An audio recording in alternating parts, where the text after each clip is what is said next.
Welcome back to Best Kept Secrets. These are our stories of survival and hope. I am Dawn Leday with the Lifehouse Project, and I am here today with Emma Stowell. She is an author and survivor joining us from New Zealand. Welcome, Emma. Hi, thanks for having me. Oh, thank you so much for being here with us. Your story is so inspiring, and I am so grateful that you're here to share it with us. One of the things that struck me that we talked about was this sort of going from the frying pan and into the fire. And it Mm, was about one specific thing, but it really was mostly from childhood, right? yeah, straight from my earliest memories until mid-20s, it was just constantly jumping from one bad situation to another, really. Yeah, tell us about that. What was your childhood like? Well, one of my first memories is watching my brother get beat up, um, and only as a toddler, very tiny child. And later on, when my mum said to me in my 20s, and she said, I don't know what happened with your brother. He smiled until he was 18 months, then he just stopped and didn't ever really smile again. And I just cried and cried and cried because I thought, an 18-month-old child should be giggling and laughing, and for a child that young to decide life isn't worth smiling, that epitomized my childhood and why I ended up so anxiety ridden later on as an adult. um is that being one of my first memories. Yeah, and the abuse from your dad kept going, right? You had, Yes. It kept going till 12, and then my eldest brother committed suicide, and my dad just absolutely lost it and pushed me down a hill in a car with the handbrake off, and I went into traffic. And my mum and my brother had already run off and left me alone with him, but it was just a survival mechanism. Like, I don't blame mum and my brother for running off, because when he got into that, it was a survival thing to just get out. And that's when she left. But in between times as well, she had tried to leave dad on and off and come back. And I had a lot of traumatic experiences every time she tried to leave, because one of the times she left for a guy that was even more abusive. We had to go to women's refuge. I don't know if you know what women's refuge is there, mhm. but it's like a women's shelter. Um, and another time we stayed with my schizophrenic uncle, and there was abuse there, and someone hung themselves in the garage while I was living there. Um, so there was um, in between times, even when dad wasn't there, it wasn't a great environment either. Yeah. And you mentioned your oldest brother committing suicide, and Mm. did your dad see that as any kind of No, I, destruction? I don't think so, because later on when I was older, so there's six of us, and I don't want to say their stories, but a lot of drug addiction, suicide, anxiety, and there's only two of us that now don't have um, drug addiction, and that I don't have addiction, but I have in the past. So therefore, there's only one that didn't have it. And when I brought it up to him that he had six children that all had this drug addiction and stuff, he said, "Oh, I can't help it if my children are weak." So I don't think he took any part he doesn't think he took any part in that. We have a good relationship now because, like I mentioned with the counselor, I was able to forgive him. Yeah, there's many times throughout, and what you're going to share more with us that I think Mhm. people should notice that you have a lot of grace and compassion, and you find a lot of love and forgiveness in your heart. It's Oh, pretty thank you. amazing. And you mentioned this addiction that you had, that so, most of Mm, your siblings and you had, but you were able to overcome. And part of mm, that is attributed to basically when you move out of your, so another abusive relationship, your mom does leave your dad, but she hops into yeah. another one. Mm. And then from there, you're pushed out. Yeah. So she ended up in a more abusive relationship when I was about 7, and that was yo-yoing between shelters and um safe houses. And then she went back with my dad, and then at 12 when they split, she became an alcoholic. And she was single for quite a while she was an alcoholic, but she was like the teenager while I was a teenager. So it was very difficult because, like you say, you have a lot to learn yourself when you're a teenager. And if your mum's not emotionally available and your dad's gone, it's very traumatic. So I started to go off the rails myself, slowly drinking more myself, even as a young teenager. So was my brother, who was even younger than me. Um, and then she met someone, and instead of trying to help me realize why I was cutting and trying to commit suicide and drinking. Instead of trying to find out why I was doing that, the answer was to kick me out at 16 to a flat with other drug addicts. Just moved me in there, and didn't speak to me again. So, of course, I didn't do any hard drugs. It was all coincidence why I didn't end up, though, because I would have if things hadn't have stepped in my way. But I was drinking and smoking pot and still trying to commit suicide over and over again as well in that flat. Yeah. And at some point in the flat, your boyfriend at the time leaves town, and these Yeah. two So guys. he left to go to Auckland to do some training for a course that he was trying to do. And his two friends came over and they knocked at the door, and I just let them in, being the nice person, trusting, thinking, oh, well, two men in the house, didn't even think, because they were his friends, and they'd put drugs in my the drink that they'd brought, date rape drugs. So I started drinking it, and my hand just collapsed as soon as I had a sip, and I thought, uh-oh, knew what had happened as soon as my hand collapsed. And then one tried to grab my arms, and I managed to kick the other one in the face. And the one behind me got such a fright that I'd kicked the other one in the face that he dropped me, and I managed to crawl to the bathroom and lock the door. And I was being sick, and I don't know how long, blacking out. And when I came out, they were still there, Mm. and they tried again. Um, and I was just being sick over and over and blacking out, sort of. And they gave up and left me pretty much for dead, because they didn't know if I'd survive or whatever. And they'd been quite rough, like trying to beat me up to sort of get me to stop being sick or something as well. And then they left. So I asked someone I trusted, another guy I trusted, to come stay the night the next night to keep an eye on me. And when they came back, he answered the door and said, oh, I'm here, go away. So they left, but unbeknown to me, they rang my boyfriend at the time and said, she's got a boy in there. And I hadn't told him yet what had happened with them, because I decided to wait till he was back and tell him in person. And while I was out, when he came back, he just put all my stuff out on the street in the rain and messaged me and said, my friends told me you had a guy over, and I don't put up with that crap, so your stuff's out on the street.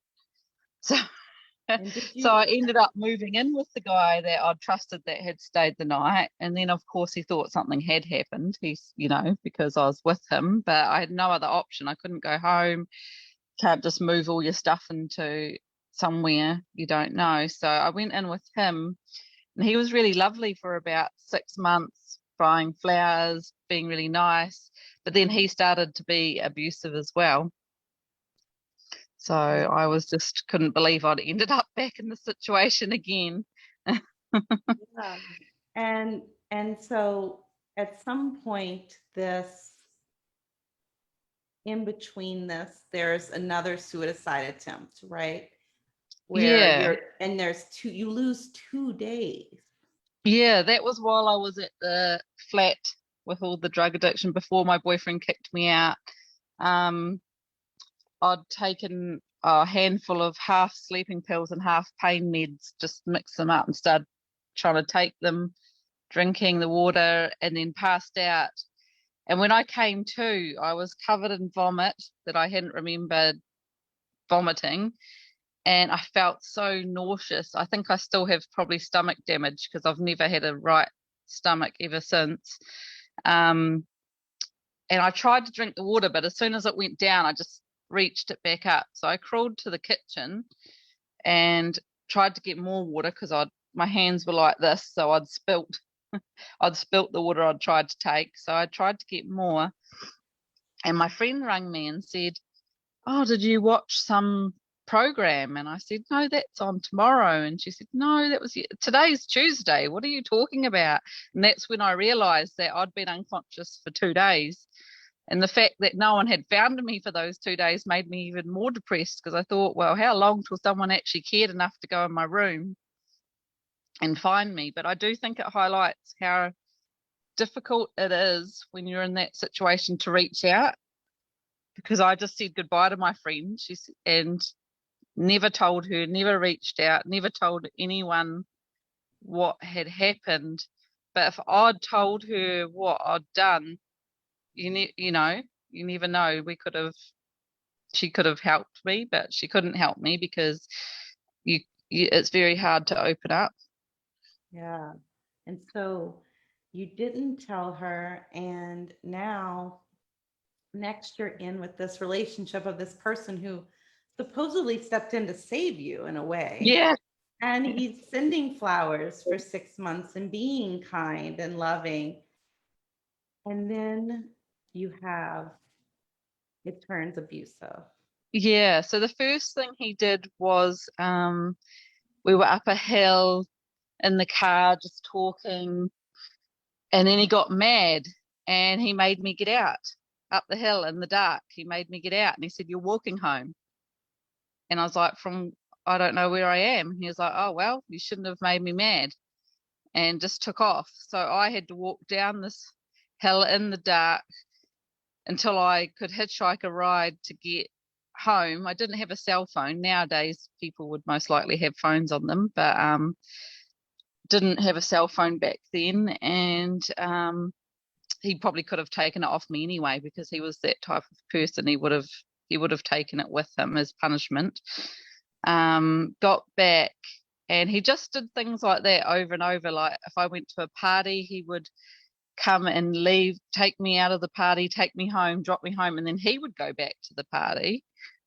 And if I tried to stand up to him, he started to hit me. He only punched me once in the face. And he said it was because I gave him a fright. But I only ended up with him a year, and I think it would have escalated further had I not finally got out of that situation. Yeah. And what forced you to finally leave that situation? Yeah, so I was definitely forced because I think it was going to escalate because instead of trying to get out, and I didn't want to have the same thing I had with Dad, I vowed I'd never end up with an abusive, after seeing what my mum went through, I vowed it wouldn't happen to me. But instead of trying to leave, I just started drinking to cope. And then found that I was raped again by a flatmate. Um, so he came in my room with a knife, and I thought, oh my gosh, he's going to try and like cut me or stab me or something. But he stabbed it into the door, so I couldn't, door frame, so you can't open the door. And no, I wasn't strong enough to pull the knife out because he had jammed it in with such force. And he was a very big, broad, strong, muscly guy. So I couldn't fight him off. And I found out I was pregnant. And the abusive guy had been away while I'd been raped when he came back, I told him straight away that I'd been raped. But this guy had moved on. He was just an alcoholic drifter. You know, there was no way to find out where he was. I didn't go to the police because I sort of thought maybe it was my fault. Maybe I'd done something to lead him on. I don't know. And you also, when you're being abused and beaten up, you don't want to go to the police, because I thought they could delve into my situation and maybe Jacob would beat me up more as well. So I didn't go to the police. Told him I was pregnant, and he told me if I didn't get rid of the baby, he would kill it in front of me when it was born, which scared me enough to go to the abortion clinic. But then he ended up beating me up when I got home. Before, like, I went for the appointment to find out about having one, got home, and he beat me up, and I started to bleed. And so I went for a scan, and they said, yeah, you're going to lose this baby, so you're going to have the abortion now. So I just held on, tried to be as strong as I could mentally until I had the abortion, came home, was going to commit suicide again that night, because I was like, I can't do this. It was the only way I could see myself getting out on that day was that. And I started to drink, and halfway through, his friends turned up, and he wasn't even there. He wasn't home. He wanted nothing to do with what had happened. And they said to me, aren't you pregnant? Because they didn't know I'd lost it. And why are you drinking? And I said, oh, do whatever I want. Get out of my flat, whatever. And I kicked them out. But it was enough to break me out of that cycle that I wasn't getting very drunk, sort of, and I started to hemorrhage. And I passed out from hemorrhaging and vomiting. And when I was lying on the floor and all of that was happening, I just started to pray.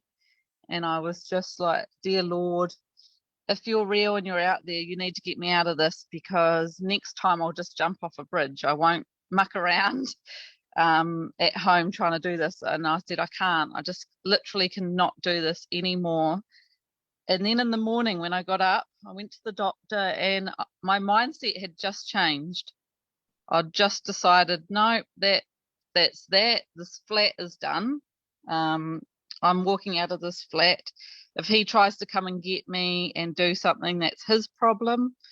So I did. I literally walked out of that flat, went to live with a friend on the other side of town, because I wanted to be so far away. I thought, I don't want to be anywhere close. I want to be so far away. So I went, it was an hour in the other direction. And within 3 weeks of that, I'd met my now husband, I'd applied for Teachers College, and I'd got sober. Amazing. You also mentioned that at that point you felt just really low during that drinking stint, that final where you Yeah. said, I'm just not strong enough. I'm just not strong enough to keep doing this. And you thought it was a weakness that you were leaving. Yeah, I did. I originally thought that walking out on Jacob was a weakness. At the time, I saw it as that. I thought, actually, if I was stronger, I would stay with him, and just put up with it and marry him, and spend years like my mother, because that's what you do. I didn't realize that there were nice men out there. I sort of thought that was more common than it is. I thought it was mostly, that most men were that way, because I hadn't seen any other way. Yeah. And your With friend men. even told you that leaving was the strong thing to do. Yeah, You the one that I was get staying that. with was like, that's strong that you've walked out. I was like, no, it's weak. I should be there with him, trying to make it work. And it took me a while to get my head around the fact that that was the strong thing to do, was to walk out the door. Yeah. I was And just now, lucky I didn't end up with children to him as well. right. You mentioned, so you meet your now husband and you even called him the sweetest guy. Yeah, Um, he can't even kill. We had our dog maimed some chickens, and he had to. He ended up having to kill the chickens because they were too maimed, and he didn't even want to.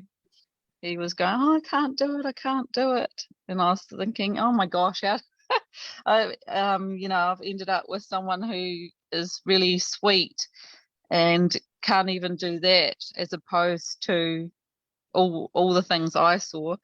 Yeah. But you're pretty sweet as well. I imagine that at some point, or you mentioned at some point that you've made 5 different meals for children because Yeah, they that's requested. right.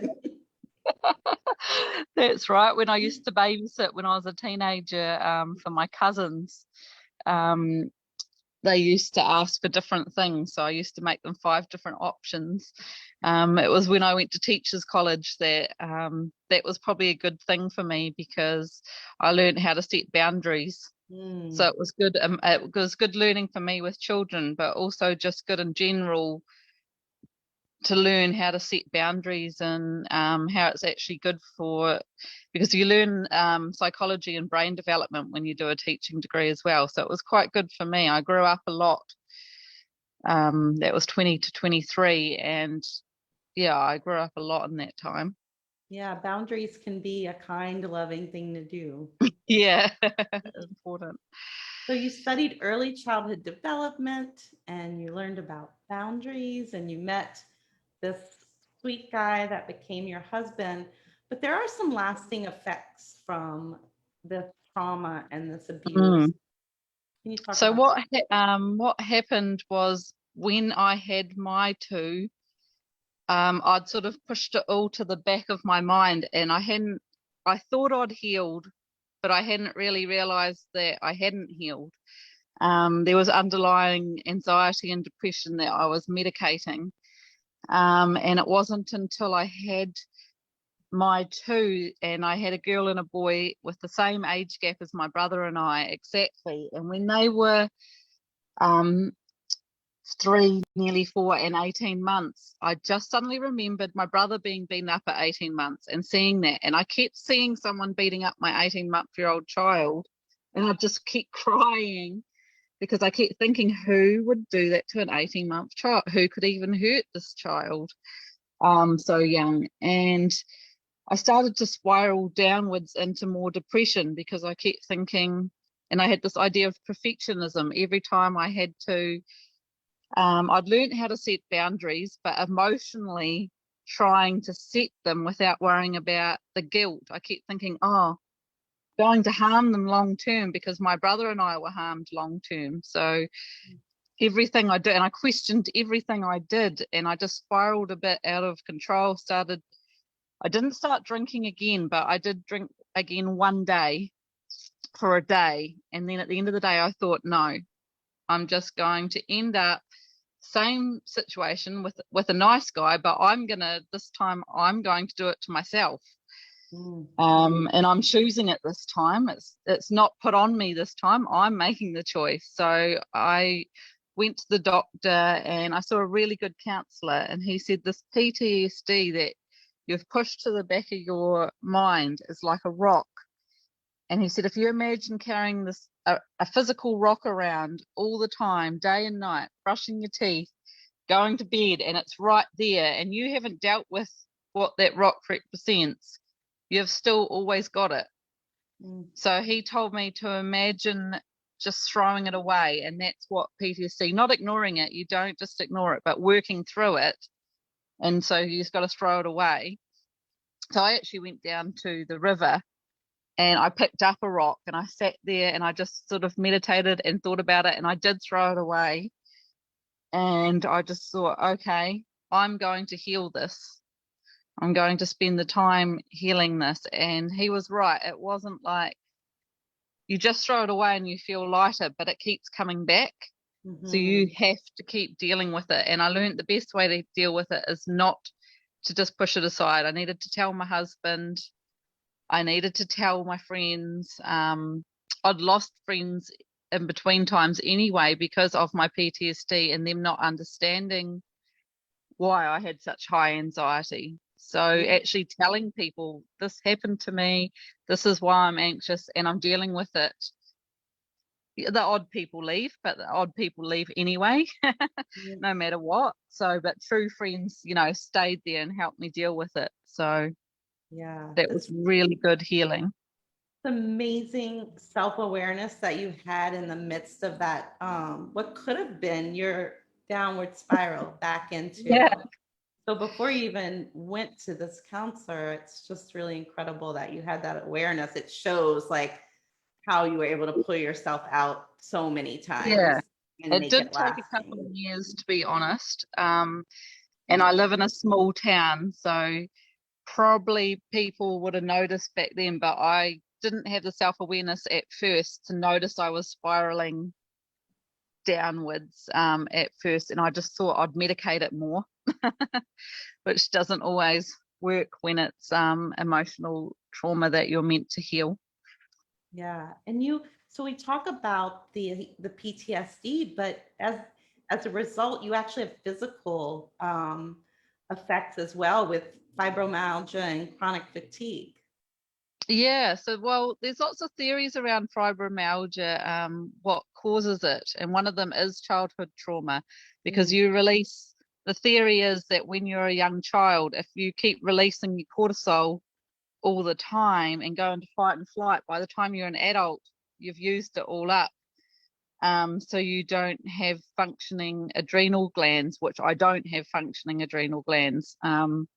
So I have to be really careful with my diet, say I can't eat sugar and gluten because I don't have the adrenal glands to process inflammation yeah. and stuff like that. Which, when I first found that out, again, I just cried and cried and cried because I said to my husband, again, I'm paying for what someone has done to me, Mm, and they're not paying for it. I'm still physically paying for it. But then once I forgave Dad, when I threw away that rock and went through the healing, I realized I'm not going to be able to cure my fibro, but hanging on to the anger about it would only make me sicker. yeah. Suffer more for sure. Yeah. And you did heal your relationship with your mom and your dad. Yes, with both of them. So with Dad, it was simpler in a way that I just had to say, I just forgive him, Mm, because he wasn't going to take any responsibility. So I just had to say, okay, I forgive him and we won't talk about that again.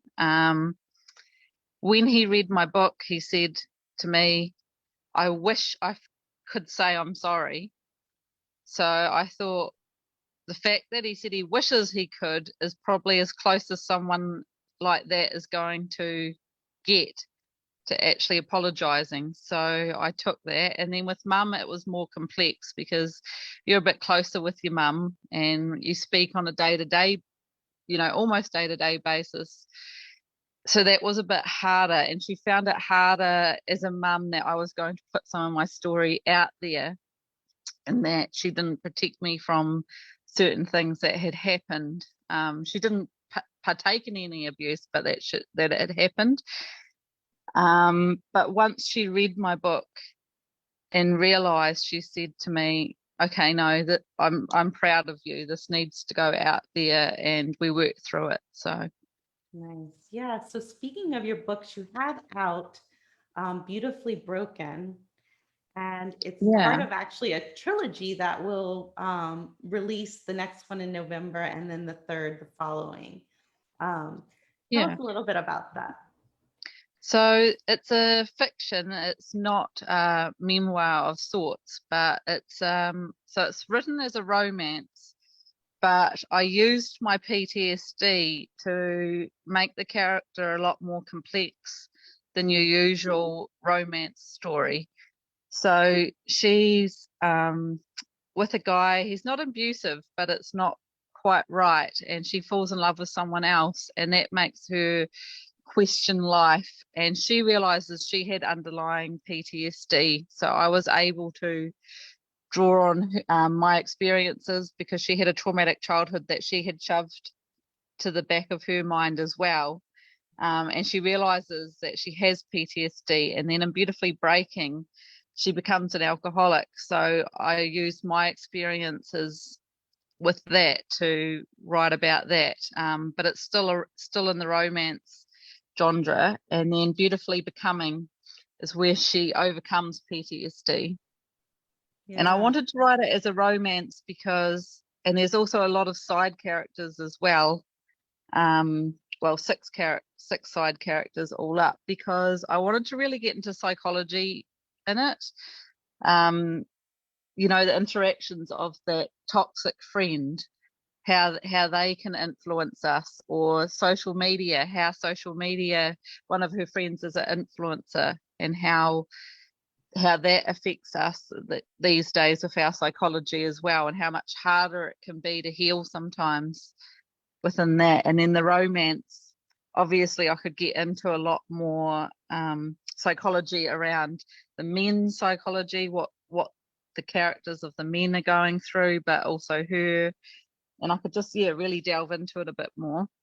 Yeah, to your point, it's you say romance, and what some of our listeners might be thinking are, that typical sort of half-dressed couple on the cover of Yeah, a book, but yeah, you sort of match literature with romance, and then you have this underlying depth of your own personal experiences that feed and fuel the characters even further. yeah.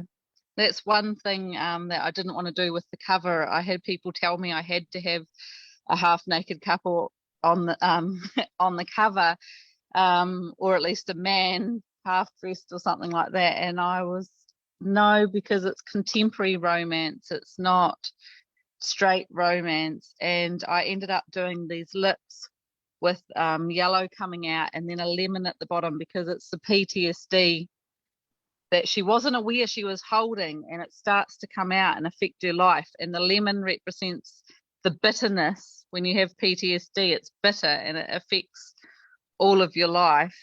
Mm. So, and the next one with Beautifully Breaking, I know it's going to be flowers in the mouth, because then she tries to hide it, which we know with healing, that's not what you do. You shouldn't stuff it away and try and hide it. Yeah, the the cover of Beautifully Broken is it's evocative in a way, but it's Yeah. beautiful. It's very current, so I definitely recommend you guys check it out, and we'll give you some more information on that in a second. But I'd like, what advice do you have for people who might be just getting out of situations like what you've been through? We're trying to. So I definitely recommend taking small steps, and think like, don't expect too much of yourself straight away, because each time that I healed, it was a mindset change, and I felt different and I felt stronger after making that decision, but I didn't stay in that cycle. You fluctuate with your decision, you go back down, start doubting yourself. So I had to keep working on getting stronger. It wasn't like I was healed instantly each time. And even now, I have triggers. So, say if someone yells somewhere, I'll jump and my heart rate will go skyrocketing really fast. And I have to work on calming myself down. And mess triggers it, because my dad didn't like mess, but I have 3 children, so so the house is never going to be completely tidy. So I've had to work on my triggers, and it's not just gone straight away. But for some people, they have told me that they've got to a point where the triggers are completely gone, whereas I'm not fully there. But I still think I'm healed, because when they happen, I can bring myself back down Yeah, into myself again. absolutely. And what does it mean to you to go from a childhood that you had into creating a life for your family with 3 kids? So it really surprised me, actually, that when I released Beautifully Broken, the amount of people that have asked for a memoir now. And I'm like, but I'm a nobody. And, and you tell yourself that, but I think no one should tell themselves that, because everyone's equal. But to yourself, you can go quite negative towards yourself. So at first I was like, why would they want this? But then I started to realize actually what I've gone through is important to show people. And that's why I wrote it in the first place. I wanted to write something different that wasn't currently out there. So then I was going, oh, okay, but I've got to release the trilogy. But I know that there is quite a few people that want the memoir. So I think that's going to be important, and important for my children, because they only know a little bit of what I went through, because I've told them I didn't have a good childhood, but I haven't told them, the specifics of what I suffered. But when they're older and they can read it, they'll actually might understand other people that have gone through things. So, and a lot of people do say, wow, you went through all of that and then now you've got 3 children and they're all doing well and they're all happy. And that was because I vowed they would never have what I had.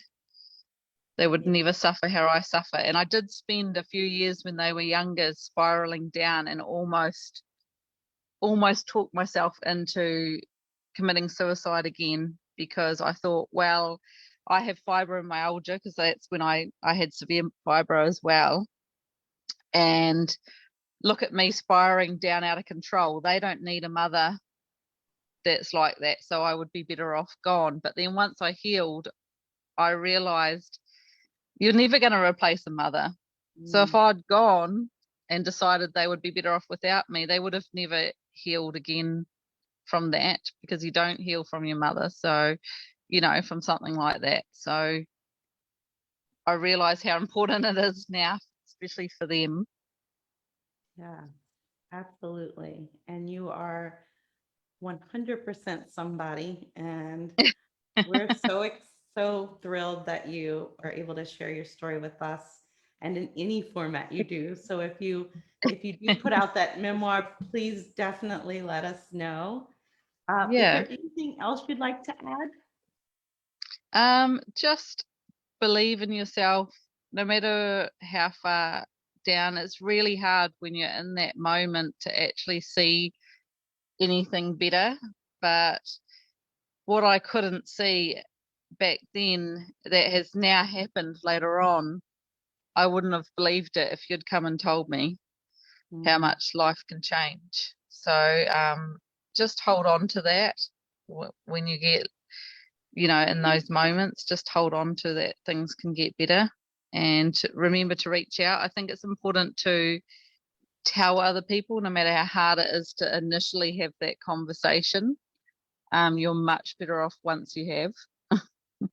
absolutely. Absolutely. I love that. And I just love your mentioning your lesson of, you learned so much through the healing.